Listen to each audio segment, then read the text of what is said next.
A crise entre Brasil e Estados Unidos, deflagrada pelas tarifas de Donald Trump, deve piorar antes de melhorar, alertam especialistas.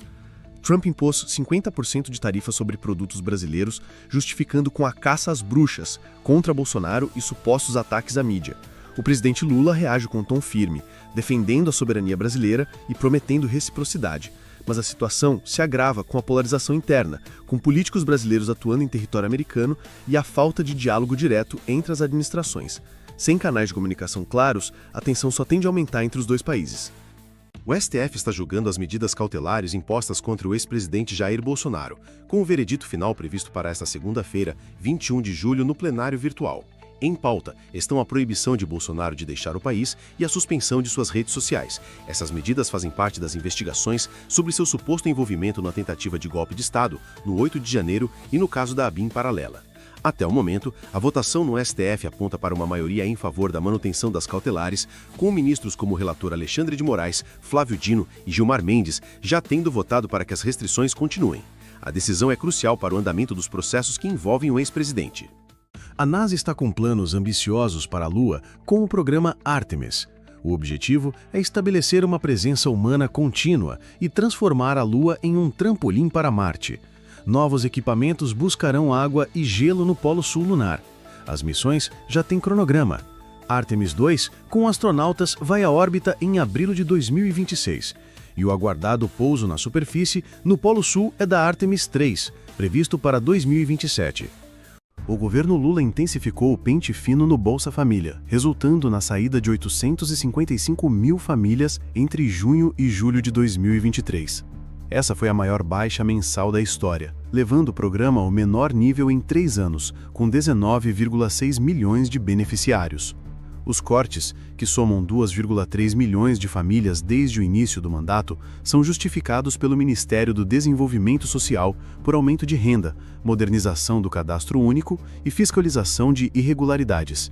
A redução também se alinha com um orçamento menor para o programa em 2023. O governo Donald Trump divulgou mais de 230 mil páginas de arquivos sobre o assassinato de Martin Luther King Jr., líder dos direitos civis. Os documentos, que incluem registros de vigilância do FBI contra King, foram disponibilizados online, apesar da oposição da família do ativista e de organizações de direitos civis. A família de King criticou a medida, classificando a campanha do FBI como invasiva, predatória e profundamente perturbadora, e alegou que o objetivo era destruir a reputação de seu pai e desestabilizar o movimento. A divulgação ocorre enquanto o governo Trump também lida com críticas sobre a liberação de arquivos relacionados a Jeffrey Epstein. O ministro Luiz Fux do STF tem se consolidado como um contraponto às decisões de Alexandre de Moraes, especialmente em casos envolvendo Jair Bolsonaro.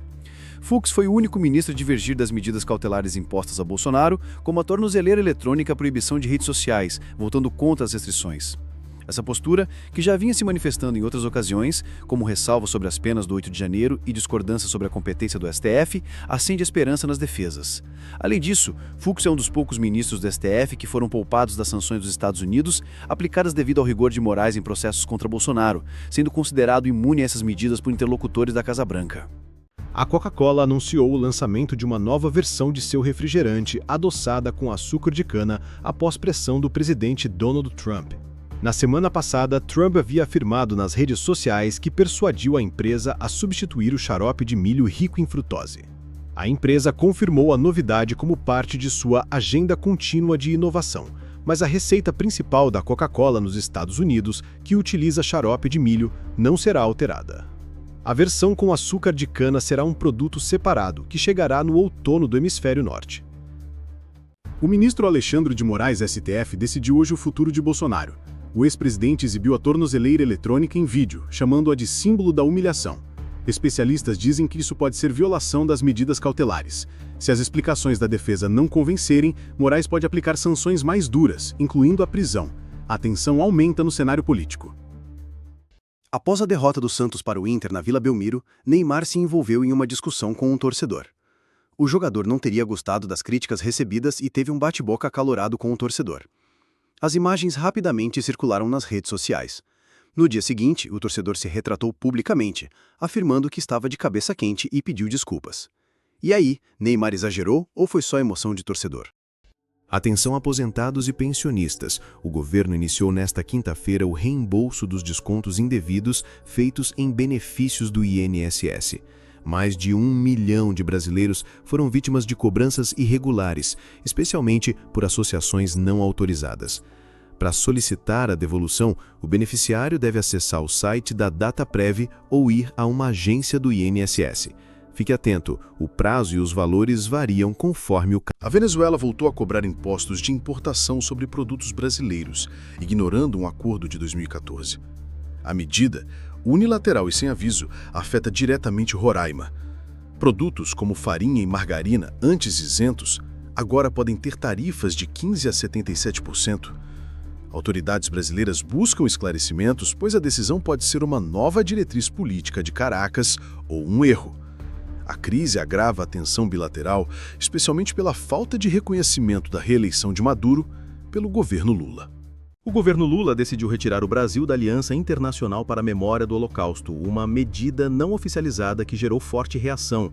Israel criticou duramente a saída, chamando-a de profunda falha moral e vergonhosa, especialmente no momento em que o país luta por sua existência.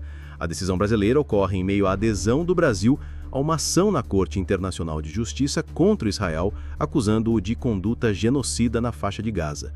A saída da IHRA aprofunda a crise diplomática entre os dois países.